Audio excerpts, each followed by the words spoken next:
இனிய காலை வணக்கம். நான் ஷியாமளா தேவி. ஜாதகம் பார்க்கறது. மயிலாடி, கன்னியாகுமரி மாவட்டம். செவ்வாய் தோஷத்தை பற்றி கொஞ்சம் தெரிஞ்சுக்கிடுவோம்.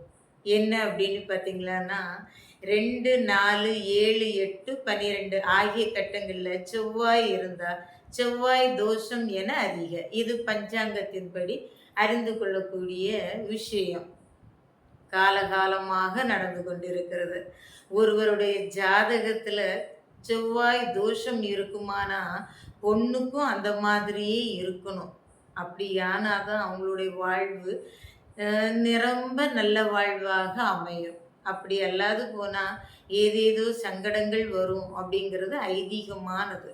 இப்போ ஒருவருடைய ஜாதகத்துல ஆட்சி வீடாக செவ்வாய் இருக்குமானா பெருசா பாதகம் இல்லை. உச்ச வீடாக இருக்குமானாலும் பெரிய பாதகம் இல்லை.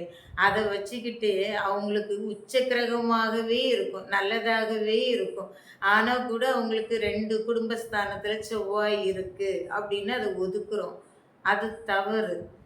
அவங்களுக்கு உச்ச கிரகம் அப்படிங்கும்போது வாழ்வு மேலும் மேலும் வளர்ந்தோங்கி வரும். இதெல்லாம் கொஞ்சம் கவனத்தில் வச்சுக்கிடணும். அது போக பார்த்தீங்கன்னா ஒரு 33 வயசெல்லாம் ஆகிறதுன்னு வைங்க.